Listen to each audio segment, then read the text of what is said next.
कक्षा 10वीं विषय हिंदी पाठ बाल गोविंद भगत व्याख्यान संख्या 2।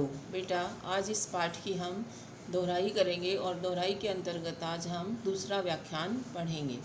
पाठ का नाम बाल गोविंद भगत, पुस्तक क्षितिज और लेखक रामवृक्ष बेनीपुरी। तो सबसे पहले हम लेखक परिचय जानते हैं।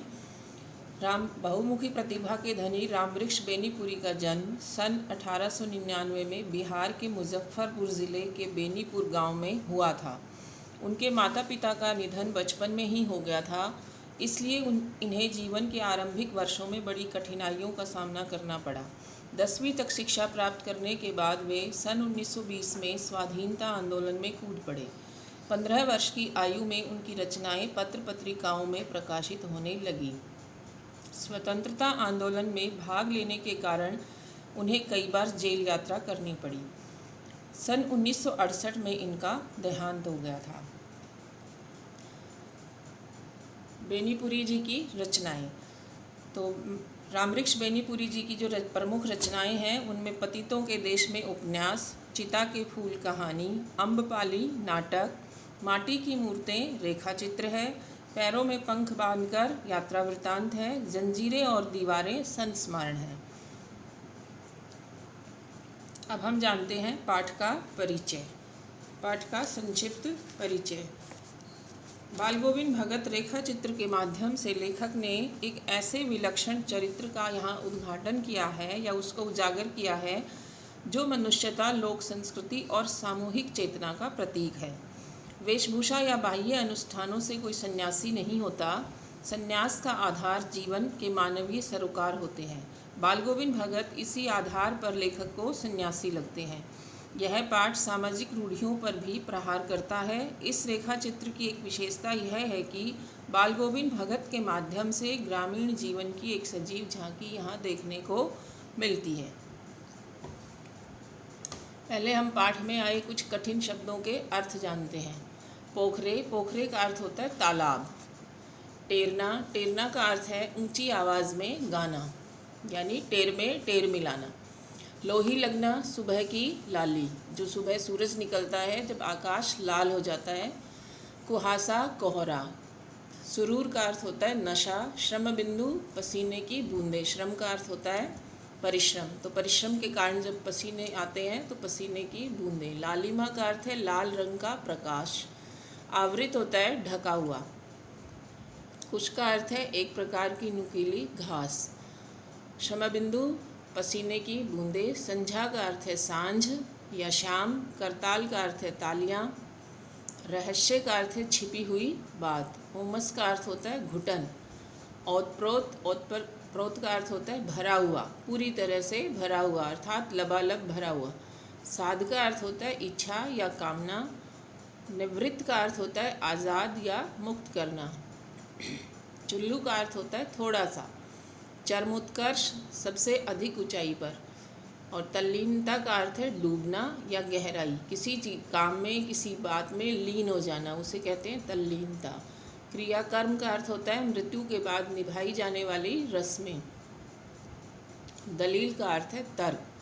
संत समागम, संतों के साथ संगति करना। लोक दर्शन का अर्थ है लोगों के दर्शन। कोस का अर्थ है 2 मील के बराबर। टेक का अर्थ होता है आदत या नियम। नेमव्रत, नियम, व्रत आदि। जून का अर्थ है समय। छीजने का अर्थ होता है कमज़ोर होना। और पंजर का अर्थ है शरीर। अब हमने पाठ जो दोहराया था वो संकेत बिंदुओं पर दोहराया था। आज हम आगे इस पाठ की दोहराई करेंगे। तो इसमें पहला संकेत बिंदु है भगत की प्रभातियाँ।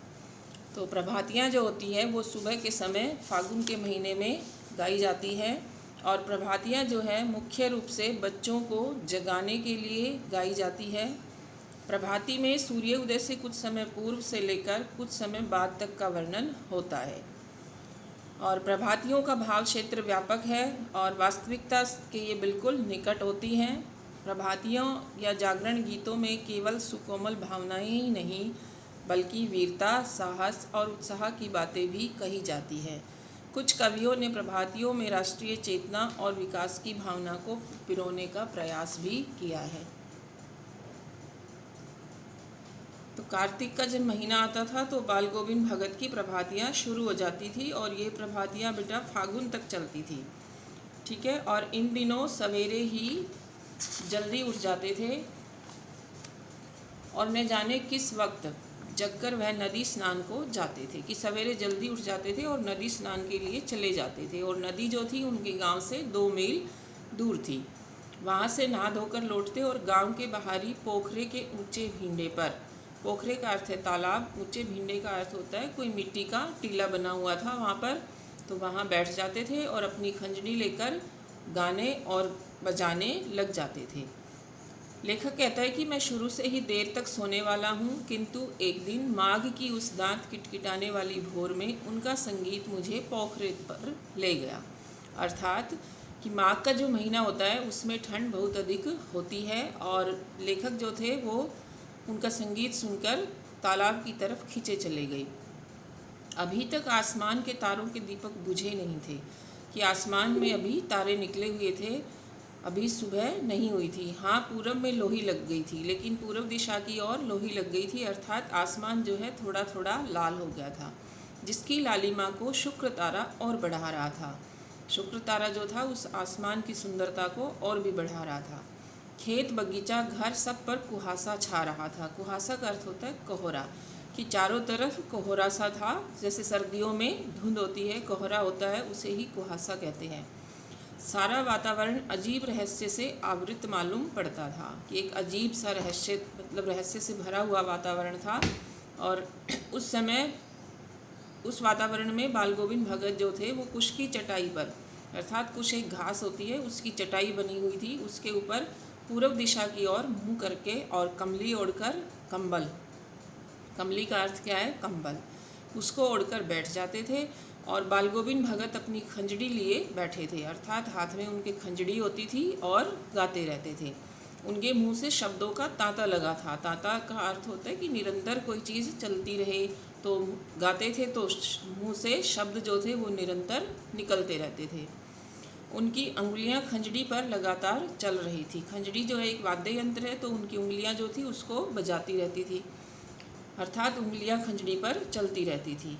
गाते गाते इतने मस्त हो जाते, इतने सुरूर में आते कि गाते गाते बिल्कुल लीन हो जाते थे। गाने का एक उनके ऊपर नशा हो जाता था।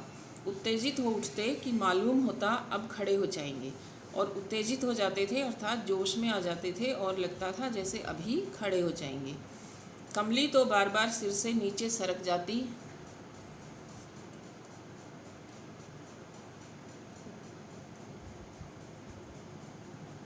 जोश में आते थे कि लगता था खड़े हो जाएंगे। और कमली तो बार बार सिर से नीचे सरक जाती थी, कि जब गाते थे तो उनकी जो कमली थी वो बार बार नीचे सर से सरक जाती थी। और लेखक कहता है मैं जाड़े से कँपा रहा था, अर्थात लेखक को ठंड लग रही थी, किंतु तारे की छाँव में अब भी उनके मस्तक पर श्रम बिंदु जब तब चमक ही पड़ते थे। कितनी अधिक ठंड थी, फिर भी बाल गोविंद भगत जो थे इतने जोश में आकर गा रहे थे कि उनके माथे पर पसीने की बूंदें दिखाई देती थी। गर्मियों की संध्या, कि भगत की जो संध्या थी, गर्मियों की जो सांझ थी, वो किस प्रकार से भगत कि वहाँ पर लोग कैसे वहाँ शाम के समय इकट्ठा हो जाते थे। तो गर्मियों की संध्या जब होती थी तो बड़ी ही उमस भरी होती थी, और बाल गोविंद भगत का जो संगीत था उसको शीतलता प्रदान करता था। बाल गोविंद भगत अपने घर के आंगन में ही आसन जमाकर बैठ जाते थे, और उनके गांव के कुछ प्रेमी भी जुट जाते थे। खंजड़ियों और करतालों की, करताल होता है ताली बजाना, उनकी भरमार हो जाती थी, अर्थात लोग खड़ताल बजाते थे और ताली बजाते थे। एक पद बाल गोविंद भगत कह जाते थे, तो उनकी प्रेमी मंडली जो थी उसको दोहराती तिहराती, और एक समय ऐसा, और धीरे धीरे जो स्वर था वो ऊंचा होने लगता था, एक निश्चित ताल के साथ, एक निश्चित गति के साथ, और उस ताल स्वर के चढ़ाव के साथ श्रोताओं के मन भी ऊपर उठने लगते। धीरे धीरे मन तन पर हावी हो जाता था, और होते होते एक पल ऐसा आता था कि बीच में खंजड़ी लिए बाल गोविंद भगत नाच रहे हैं, और उनके साथ सभी के जो वहाँ पर बैठे होते थे लोग, उनके तन मन भी नृत्यशील हो उठते थे, नाच उठते थे, और सारा आंगन जो था संगीत से ओतप्रोत हो जाता था। भगत का बेटा और पुत्रवधू। बाल गोविंद भगत की संगीत साधना का चरम उत्कर्ष उस दिन देखा गया जिस दिन उसका बेटा मरा। यानी बाल गोविंद भगत का एक बेटा था और बेटा जो था इकलौता था और बड़ा ही सुस्त और बोदा सा था, अर्थात कमज़ोर था और बीमार रहता था। और इसी कारण बाल गोविंद भगत जो थे उसे अधिक मानते थे और उसकी समझ में मतलब बाल गोविंद भगत जो थे वो सोचते थे कि ऐसे जो लोग होते हैं वो प्यार और मोहब्बत के और निगरानी के अधिक हकदार होते हैं। और बड़ी ही साध के साथ अर्थात बड़ी इच्छा से उसने उसकी शादी कराई थी। पुत्रवधू जो आई बड़ी ही सुंदर और सुशील थी और घर की पूरी प्रबंधिका बनकर भगत को बहुत कुछ दुनियादारी से निवृत्त कर दिया था, अर्थात उसने घर की सारी जिम्मेदारियों को संभाल लिया था और भगत को उन घर के कामों से निवृत्त मुक्त कर दिया था। बेटे के निधन पर उत्सव। भगत का बेटा जो था वो बीमार रहता था और इसकी खबर लेने की लोगों को कहाँ फुर्सत, किंतु मौत तो अपनी ओर सबका ध्यान खींच कर ही रहती है। हमने सुना कि बाल गोविंद भगत का बेटा मर गया। कुतूहलवश उनके घर गया। जानने की इच्छा से लेखक उनके घर जाते हैं और देखकर दंग रह जाते हैं कि भगत ने अपने बेटे को आंगन में एक चटाई पर लिटा रखा था और सफ़ेद कपड़े से ढक रखा था। और भगत जो थे अपने घर में हमेशा फूल उगा कर रखते थे, रोप होते थे उनके घर में और वो उस पर तोड़कर उसने बिखराए हुए थे। कुछ तुलसी के पत्ते भी गिराए हुए थे और अपने बेटे के सिरहाने उसने एक दीपक जलाया हुआ था और वहीं सामने ज़मीन पर आसन जमाए गीत गाए चले जा रहे थे। वही पुराना स्वर था, वही पुरानी तल्लीनता थी कि उसी मतलब अपने संगीत में उसी गहराई से डूबे हुए थे। घर में जो पुत्रवधू थी वो रो रही थी और जो गांव की महिलाएं थी वो उसको चुप कराने की कोशिश कर रही थी, किंतु बाल गोविंद भगत गाए जा रहे थे। हाँ, गाते गाते कभी पतहू के नज़दीक आते। पतहू का अर्थ है पुत्रवधू की जो बेटे की पत्नी थी उसके पास जाते और उसे रोने के बदले उत्सव मनाने को कहते थे। और क्योंकि उनका मानना था कि आत्मा परमात्मा के पास चली गई है और इससे अधिक खुशी की बात और कोई नहीं हो सकती। लेखक कहता है कि मैं कभी कभी तो सोचता था कि शायद ये पागल हो गए हैं, किंतु नहीं, वह जो कुछ भी कह रहे थे उसमें उनका विश्वास बोल रहा था कि उनका भगवान में बड़ा ही विश्वास था और उसी विश्वास के कारण वो ये सब बातें कह रहे थे। और वह चरम विश्वास जो हमेशा ही मृत्यु पर विजयी होता आया है। रूढ़ियों का खंडन और साहसी कदम। बाल गोविंद भगत जो थे वो जो पुरानी हमारी रूढ़ियाँ जो चली हुई है प्रचलित है समाज में, उनका खंडन करते थे, बहिष्कार करते थे, उनको नहीं मानते थे। जब उनका बेटा मरा तो क्रियाकर्म में तूल नहीं किया कि मतलब जब उसका अंतिम संस्कार किया तो उसमें ज़्यादा दिखावा या कुछ इतना अधिक महत्व नहीं दिया। अपनी पुत्रवधू से ही आग दिलाई और जो ही श्राद्ध की अवधि कि जब उसके दिन पूरे हो गए, श्राद्ध के जो दिन थे कि वो पूरे हो गए तो उसके भाई को बुलाया और उसके साथ उसे जाने का आदेश दे दिया या उसे भेज दिया और कहा कि इसकी दूसरी शादी कर देना।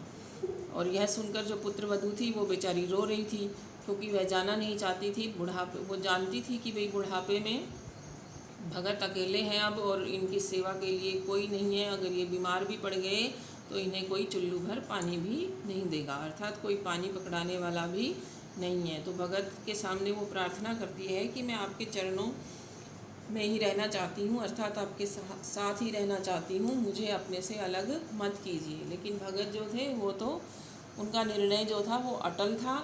उन्होंने कहा तू चली जा, नहीं तो मैं घर छोड़कर चल दूँगा। और जब ऐसी दलील उन्होंने, ऐसा तर्क, ऐसी बात उन्होंने कही तो उस बेचारी की फिर क्या चलती और मजबूरीवश वह अपने भाई के साथ चली गई। बाल गोविंद भगत का निधन। तो बाल गोविंद भगत की मौत उन्हीं के अनुरूप हुई। वह हर वर्ष गंगा स्नान करने जाते। स्नान पर उतनी आस्था नहीं रखते जितनी संत समागम पर, कि लोगों से, संतों की संगति, लोक दर्शन, लोगों के मिलने पर जितनी आस्था रखते थे। और जब गंगा स्नान के लिए जाते थे तो उनका एक नियम होता था कि पैदल ही जाते थे और गंगा जो थी उनके गांव से 30 कोस दूर थी। और उनका मानना था कि साधु को किसी के सहारे की ज़रूरत नहीं होती और कोई व्यक्ति गृहस्थ है अर्थात परिवार वाला है, घर परिवार वाला, तो भिक्षा क्यों मांगे। इसलिए वे अपने घर से खाकर चलते थे और फिर घर आकर ही खाते थे। रास्ते में खंजड़ी बजाते और बस प्यास लगती थी तो पानी पी लेते थे। 4-5 दिन आने जाने में लगते। किंतु इस लंबे उपवास में भी वही मस्ती होती थी।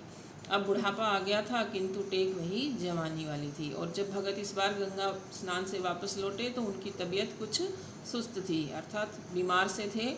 खाने पीने के बाद भी उनकी तबीयत में कोई सुधार नहीं हुआ, थोड़ा बुखार रहने लगा। किंतु भगत जो थे उन्होंने अपने नियम व्रत जो बनाए हुए थे उनको नहीं छोड़ा। वही दोनों समय गीत गाते, स्नान ध्यान करते, खेती बाड़ी करते और इस प्रकार बीमार रहने लगे थे तो शरीर दिन प्रतिदिन कमज़ोर होता जा रहा था। लोगों ने उनको नहाने धोने से मना किया, आराम करने को कहा, किंतु भगत जो थे सबकी बातों को हंसकर टाल देते थे। उस दिन भी संध्या में गीत गाए, किंतु मालूम होता था जैसे तागा टूट गया। अर्थात भगत जो थे उन्होंने शाम को गीत गाए, लेकिन लोगों ने भोर में अर्थात सुबह उनका गीत नहीं सुना। और जब उनके घर जाकर देखा तो भगत नहीं रहे, सिर्फ उनका पंजर पड़ा था। अर्थात भगत जो थे वो मर चुके थे, सिर्फ उनका शरीर वहाँ पर पड़ा हुआ था। अब हमने जो व्याख्यान 1 में आपको गृह कार्य दिया था, पहले हम आपको इसका गृह कार्य बताते हैं कि जो हमने पाठ भी आपको पढ़ाया है, जितना अंश, उसके ऊपर आधारित जो प्रश्न हैं उनके उत्तर आपको अपनी उत्तर पुस्तिका में लिखने हैं। उमस के वातावरण में बाल गोविंद भगत के घर में कैसा दृश्य होता था? बाल गोविंद भगत गंगा स्नान की लंबी यात्रा के दौरान अपना गुजारा कैसे करते थे? बाल गोविंद भगत की मृत्यु उन्हीं के अनुरूप हुई कैसे? लेखक ने भगत जी की कौन सी बात को पागलपन कहा है और क्यों? अब जो व्याख्यान 1 में गृह कार्य था उनके प्रश्नों के हल देखते हैं। लेखक ने यह क्यों कहा कि बाल गोविंद भगत साधु थे, साधु की सब परिभाषाओं में खरे उतरने वाले? तो लेखक ने ऐसा इसलिए कहा क्योंकि बाल गोविंद भगत गृहस्थ थे, खेती बाड़ी करते थे, फिर भी वे मन से साधु थे। गृहस्थ जीवन व्यतीत करते हुए भी वे साधुत्व की सभी परिभाषाओं पर अर्थात साधु की सभी परिभाषाओं पर खरे उतरते थे। उनका जीवन, उनका व्यक्तित्व सादा और आडंबरहीन था, दिखावे से दूर था। दूसरा प्रश्न था बाल गोविंद भगत किसके अनुयायी थे? तो बाल गोविंद भगत जो थे वो कबीर दास जी के अनुयायी थे। वे कबीर को अपना साहब मानते थे, उन्हीं के गीतों को गाते थे, उन्हीं के आदेशों पर चलते थे। बाल गोविंद भगत के स्वभाव, गुण और व्यवहार का वर्णन कीजिए। तो बाल गोविंद भगत जो थे सदा सत्य बोलते थे, छल कपट से रहित व्यवहार करते थे, किसी से झगड़ा नहीं करते थे, किसी की चीज़ को बिना पूछे हाथ नहीं लगाते थे और न ही उसको व्यवहार में लाते थे, अर्थात उसका प्रयोग नहीं करते थे। उनका जीवन सादा और दिखावे से बिल्कुल दूर था। लेखक को बाल गोविंद भगत के किस गुण ने सर्वाधिक आकृष्ट किया? तो लेखक को बाल गोविंद भगत की गायन कला के गुण ने सर्वाधिक आकृष्ट किया। वे खंजड़ी बजाते हुए गाते थे। कबीर के सीधे सादे पद भगत जी के कंठ से निकलकर सजीव हो उठते थे।